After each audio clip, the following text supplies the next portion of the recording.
Loh kula itu karena hidup dengan istri saya sama anak saya. Jadi yang ngurus anak saya sendiri. Jarang kula ngurus dalam jarang. Memang itu memang saya punya standar pakai kitab-kitab kados hikam. Saya ini merasa hidup di dunia itu sendiri. Sampeyan tak warai la Allah kana kotar. Imam yang ngarang hikam itu punya resep supaya kamu seneng terus. Liyakil lama tafrahu bihi, mesti yakin lama tahzanu bihi. Usahakan sedikit sekali apa yang bikin kamu seneng, maka akan sedikit sekali yang bikin kamu susah. Jadi misalnya kulo nih, jadi kiai misalnya cari wong, kulo kiai wong alim, jelas nak ngalimnya ngalim, nak kiai rapati ya, nak ngalimnya jelas. Tapi nak kiai rapati, nah kan kiai tapi orang ngalim. Nah kulo nak darah wong alim malah beliau jelas. Nak kiai rapati ya, kulo rapati nurut, tapi aturan masyarakat rapati nopo. Nah sampean kiai tapi orang nopo ngalim. Ya beda. Ndak ini memang bedanya jauh. Ya mungkin lebih kiai sampean cara derdek-derdek dongo meyakinkan sampean. Tapi cara artine dongo piye paham kulo. Lha boten iki nyata, sampe rasa tersinggung. Napa barang-barang napa? Nyata. Nah, kulo sering ditakoki kiai-kiai masalah. Resepnya apa jenenge? Konjinan ratau susah, padahal kita ratau wiridan, ratau mohon sisip. Resepnya ilmu itu gini kata hikam. Ulama yang kayak hikam tuh pernah ngarang kitab tuh saking syukurnya entah saking angkuhnya terserah ngomentari. Kamu harus yakin bahwa di sisa hidup Anda itu tidak akan maksiat lagi. Sehingga kalau kamu ditakdir maksiat, anggap saja akhiru maksiatin kudirat alaika. Anggap itu yang Siapa yang menganggap mukhal bahwa dia tidak akan dosa sampai mati, berarti menganggap Tuhan itu lemah. Karena cara berpikir kita kan bayangkan hidup itu 40 tahun lagi. Misalnya saya sekarang umur 40, bayang urip kadang 4 tahun meneh. Sampean misalnya umur selawe, bayang selawe tahun meneh. Sehingga menganggap dalam durasi selawe tahun kok orang maksiat kan mukhal. Apalagi sampai sudah tahu maksiat itu bakat tempah. Ya maksiat ya kelas-kelasan, nak bikin pacaran. Nak wong iso omah yo nakal, nak sing setengah soleh ya berbau proposal ya sesuai kontaknya dhewe-dhewe. Itu kan urusan masing-masing. Ya itu kan urusan masing. Wae wakisabu ala wong ngene ora ana sing roh wae wakisabu. Ala. Rombongan wali songo, mbok kangen wali songo, mbok golek selisih wawahu napa? Alam. Sing roh pangeran piyam. Mbok kangen wali, mbok golek selisih margin. Niku pokoke wawahu napa? Ya itu kan urusan jenengan mbek pangeran, mboten urusan kula. Tapi tetap saya sebagai ulama mengingatkan, niat itu ditoto. Begini, ulama dulu tuh ngitung hidup itu hanya 2 menit 2 detik. Sehingga dia ya gampang saja. Kayak imam, kayak kanjeng Nabi itu, ya Rasulullah kenapa tidak menyediakan makan untuk besok? Loh, saya itu tidak yakin kalau hidup saya sampai besok. Ya sudah begitu cara, ya sudah tenang saja. Kalau sampean kan bayangkan hidup 4 tahun lagi, 5 tahun lagi, sehingga arah mangan ya wedi tenan. Padahal bolak-balik zaman cilik arah mangan tetap ya wedi. Jadi cara berpikir Nabi itu begitu. Begitu juga cara pikir sahabat, cara pikir ulama-ulama yang waras itu begitu. Loh, saya itu pernah melarat di Jogja, zaman pertama merantau itu kalau nanti saya bilang, Gus kok tidak punya beras, tapi apa yakin nak sesuk urip paling. Kowe buta mangan sesuk, anak sesuk ijek napa? Urip. Cara berpikir ulama itu begitu. Sehingga melihat maksiat juga gitu. Alhamdulillah aku ijek urip 1 detik, 2 detik, 2 menit. Sehingga hidup. Dan itu sudah cukup untuk lafadzkan la ilaha illallah. Makanya kata yang ngarang hikam, betapa murahnya Allah. Surga itu hanya bisa dibeli dengan 2 menit. Karena surga itu senilai la ilaha illallah. Miftahul jannah la ilaha illallah. Itu cukup 1 menit. Berarti surga itu regane mau 1 menit. Dan karena dia nganggap hidup itu 1 menit ke depan, la ilaha illallah, ya sudah. Dia ngitungnya hidup itu per menit. Kalau sampean kan enggak, per 10 tahun, per 20 tahun. Sehingga kriminal betul, cara pandang sampean itu kriminal betul. Sehingga bayang kudu di duwe, kudu di bojo, nak kiai kudu di pengaruh. Lah kalau saya enggak. Saya meskipun enggak sehebat itu, tapi mewarisi keilmuan mereka. Jadi misalnya saya jadi ulama, itu bayang di santri mau sitok. Islam pokoknya ke Ahmadiyah ya gitu saja. Ya pokoknya ya sudah gitu. Orang bayang santri sing kambinan takwa khusyuk salam tempel demen gelo, demen apa? Lo tanyakan santri-santri saya itu mungkin belum pernah nyuruh istri saya bikin kopi. Bisa dihitung. Karena saya itu sederhana saja. Misalnya saya pergi dari Jogja ini yang nyata salam. Bayang bojo wis maca gawekno kopi, bukakno lawang malah kecewa. Seperti umumnya orang kan gitu. Semerantau ada bang bojoku nyuambut, digawekno kopi, digodhogno banyu hangat teman, bareng teko bojone wangep kukur-kukur. Karena tarifnya dia ideal, maka mudah kecewa kalau itu tidak terjadi. Nak kula mboten, sebayang napa Yogya pokoke bojoku cek utuh Islam. Nak salat 5 bulan ya sudah gitu saja. Pakai standar-standar yang minimalis. Saya dari rumah bangun sampai ngaji ya, pokoknya melek, ya sudah nak salat dem-dem napa. Mulane sudah gitu saja. Andai kan saya pakai standar maksimal, maka akan mudah kecewa. Rasulullah juga begitu. Rasulullah itu ngadepi Sayyidah Aisyah itu ya begitu, ngadepi Hasan Husain. Sehingga tidak ada cerita Nabi mudah kecewa betul. Karena Nabi bayangkan anak istrinya itu ya minimalis sekali, urusan dunia loh maksudnya minimalis sekali. Misalnya Nabi pagi-pagi tanya, ya Aisyah apa ada sarapan? Tidak ya Rasulullah, ya idzan asumu kalau itu saya puasa. Kalau sampean usul-usul orang juga no kopi wong wedok opo, itu kan repot. Muni-muni itibak sunnah Rasul tapi tidak pernah sampai mendekati sunnah nopo Rasul. Sehingga ya tenang saja Nabi. Saya tuh alhamdulillah bisa niru dalam gitu-gitu tuh bisa. Makanya ini kiai muda paling jauh. Banyak kiai-kiai sepuh itu kalau urusan gitu konsultasi masa. Gus resep apa kain? Ini kalau resep era dekarep. Juga saya tidak pernah bayangkan apa tanggaku seneng aku atau orang ngaji aku kecewa tidak pernah bayangkan. Sampai bukan makhluk, tidak penting. Kecewa itu tidak benar. Saya itu orang alim, ngerti ini warido kamat lubi, ora warido kum. Yang tak gulai ridane pengiran, ridane sing ngaji, ridane konsumen. Itu apa? Makhluk tidak penting. Itu harus dilatih. Harus apa? Sehingga orang itu kalau biasa sholat, maksudnya biasa takluk ya Allah, mesti la Allah katardo, mesti gampang puas. Karena dia iktifak ngalap cukup be Allah Subhanahu wa ta'ala. Saya sebagai manusia juga sering ditangisi istri. Misalnya saya sering ke Jogja sendirian. Nah ninggalan nopo, ninggalan ibu milih pengiran. Misalnya mati ninggalan ya paling aku mau ngapain nih suaraku. Paling uang nangis gue kegiatan. Bukan apa. Ingin saya bahwa konstitusi ulama itu masih iktimat Allah. Kalau kita kan enggak. Cara berpikir kita ngaji itu ideal sing ono podium, sing ngaji kelaminan takwa kabeh, ketunan kaji kabeh, diluk kabeh. Kita akan pakai standar-standar yang dengan asumsi kita. Padahal Nabi zaman sugeng al iman hahuna wa yusiru ila qalbihi sadrihi salah. Iman itu urusan hati. Komitmen sampean be Allah Subhanahu wa taala. Nah ini resepnya. Makanya kata hikam liyakillah ma tafrahu bi. Mesti yakinlah ma tahzanu bi. Sedikitlah kamu gembira dengan satu hal, nanti akan sedikit kamu yang kecewa. Artinya misalnya kados kula sebagai ulama seneng kula niku kok ijek iman. Ya nggak kayak wong awam. Ya sudah gitu. Jadi misalnya suatu saat kula jatuh, yang ngaji saya gak semeneng dadi kupeding. Wong sing seneng kula bubar kabeh. Kula ya ora susah, miskola darah bener. Gus saiki jenengan ora sing seneng. Ya tenang saja. Sing ora seneng ya makhluk ora jelas. Dan status mereka tetap layadur walayan. Ini harus dilatih.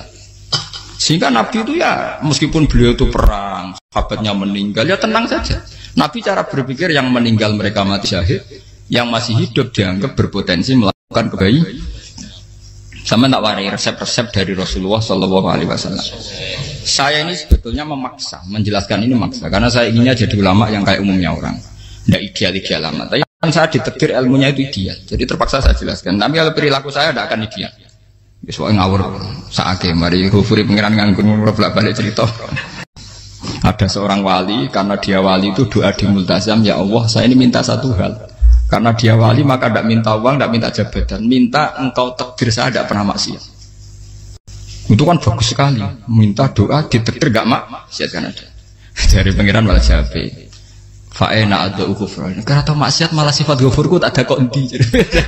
Gamane pangeran kan sifat ghafurku rak nganggur.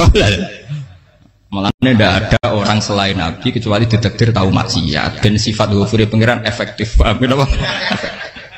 Lah sampean kan ghafure kok nggo kabeh. Dadi karek sadidul iqab. Karena maksiate sampean sering. Jadi sifat ghafure wis berlaku aktif. Saya karek nunggu sifat sadidul iqab. Paham ya? Itu beda dengan wali-wali. Sifat sadidul iqab mau aktif mereka tidak punya dosa. Malah pangeran bingung gak kok sifat ghafure. Apa tak dakoki ghafur ora tau dosa. Didakoki Sadidul Iqab gak tau maksiat. Jadi pangeran malah sing bingung. Nak kowe ora tau maksiat ghafur kok tak dakoki. Kok ora tau maksiat, wong iku ora tau apa? Didakoki Sadidul Iqab gak mungkin ora tau maksiat. Lah pangeran ape dakok ghafur kan syaratnya dosa sik. Sampeyan kan walian. Ghafure wis dientekno. Keseringan kepake, paham ya?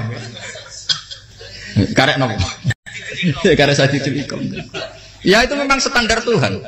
Semua Quran itu kalau nyeritakan gitu. Nabi ibadi anni anal ghafurur rahim. Kawulaku ceritani aku ghafurur rahim, tapi yo ceritani wa anna adabi wal adabul alim. Jadi Nabi ibadi anni anal ghafurur rahim wa anna adabi wal adabul alim. Kalau Nabi Ibrahim, Nabi Muhammad inna rabbaka lasariul iqab. Pangeran cepat nyiksane, tapi wa innahu laghafurur. Jadi dua sifat ini pasti aktif. Dan tentu ulama itu senang sifat ghafur itu ya meskipun aktif, tapi mereka tidak pernah ngambil fasilitas sifat nopo. Kula baleni malih. Sehingga kayak Sayyidina Umar radhiyallahu anhu ketika beliau pertama jadi khalifah, ini cerita di kitab Hayati Sahabat. Pertama dia jadi khalifah, orang mengira dia akan ngomong hal-hal yang besar, visi besar tentang negara, visi besar tentang izzatil Islam wal muslim. Tapi ketika Umar pertama pidato begini, ayuhal muslimun ayuhan nas, ana, dari kata Sayyidina Umar, ana hulamun min bani Makhzum, akulu min kholati, saya ini pemuda dari Bani Makhzum. Kecil saya bisa makan karena bulik-bulik saya punya kebun kurma yang kalau saya memanen diopahi beberapa biji dan itu menjadi kuti wahayati, menjadi saya bisa hidup. Terus wassalamualaikum warahmatullahi wabarakatuh. Orang itu penasaran semua. Orang jadi khalifah pertama dibenem jadi Amirul Mukminin, pidatonya ngenang masa kecilnya ra kelar mangan, kelare mangan mergo buruh bulike, paham ya? Ngondoh kurma terus dikai tamarotin, beberapa kurma sing dadekno iso dan itu saya pakai sampai ketemu Allah Subhanahu wa taala saya pakai. Misalnya sekarang saya mulya, misalnya kalau dibilang mulya ya ana sing nyucup, ana sing husnudzon, ana sing hormat macam-macam sawangane. Itu bodoh sekali kalau saya menikmati itu, bodoh sekali. Paling banter nikmati dicucup dihormati itu apa? Tapi kalau nikmatnya bisa makan saat itu tuh nyawa.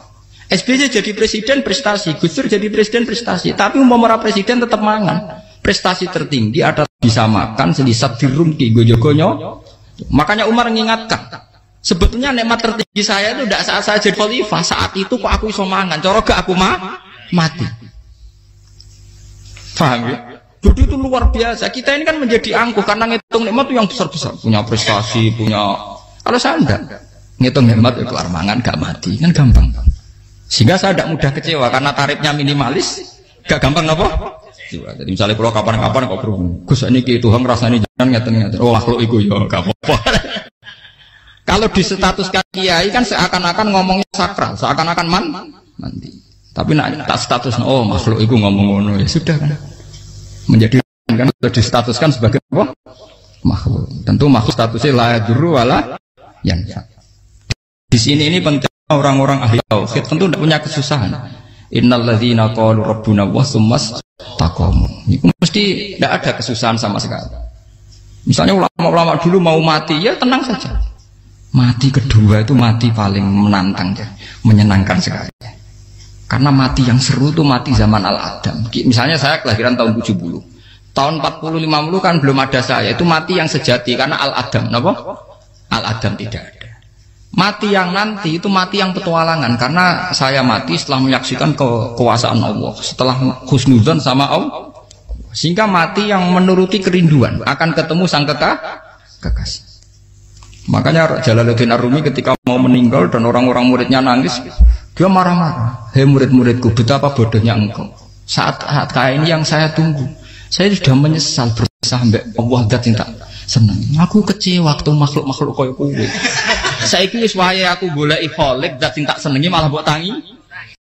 Cek bodone kowe. Saat-saat sing tenteni malah mbok tangi. Betapa aku lamanya menunggu kematian ini. Mergo hidup itu keterpisahanku mbek Allah, kemen ketemu kowe. Malane Jalaluddin Rumilah yang mengistilahkan mati itu malam pengantin. Makanya fal'an awanu sirok minkum wa awan wisol habibi. Ini saat yang indah karena ketemu dengan berpisah dari makhluk-makhluk yang tidak penting menuju sama habibi kekasihku. Jadi yang misalkan mati itu malam pengantin. Semenjak istilah itu populer sehingga di Jawa ana ngipi dadi nganten takwilane mati. Itu filosofi sufi, ya filosofi napa? Lah niku tenan. Begitu juga sahabat-sahabat dulu. Bilal mau meninggal, anaknya do nangis. Bilal lagu ya. Ditanya sama anaknya, kenapa anak-anak kamu nangis? Dan jenengan badhe kapundhut. Aku malah seneng nang mati. Hudan nalqal akhibah Muhammadan wa hisbah. Aku nak urip ketemune mbek kowe terus. Malah nak mati ketemu Nabi Muhammad. Hudan nalqal akhibah Muhammadan wa hisbah. Nah, dengan cara pandang begitu maka hidup itu enjoy saja. Ya saya sebenarnya keberatan pakai kelas ini, keberatan karena saya harus ngulang sampean-sampean. Ya makanya potensi kayak saya tentu mengurangi jadwal ketemu. Makanya saya mohon kalau tidak penting itu jangan sungkan. Anggap saja itu bagian dari hormat saya. Ya minimal sampai anak misalnya di dua saya ketahui gue jajan pentolan, nah apa mau kesuwan bareng malah repot. Gue ganggu uang anak peleleran pak. Nah misalnya sampai kepentak kok hukum, uang nak pinter, hukumnya takokan ya ringan, takok kita tanggam paling bisa. Karena pertanyaan yang ringan tentu ya ringan-ringan saja kan. Gak perlu kiai kali ber. Sampeyan ora usah GR. Kalau pertanyaannya angel Gus gak ono sing iso jawab. Wong nak ra alim tahke, iku pertanyaane ya ora patimu mutu. Iku wis kangelan ngoten. Ini mboten ngenyek tapi padha enak. Padha napa? Makanya kalau latih. Jadi hikam sendiri itu ada manhaj, ada metode. Kalau orang supaya tardo, liyakil lama tafrohubi, yakil lama tahsen.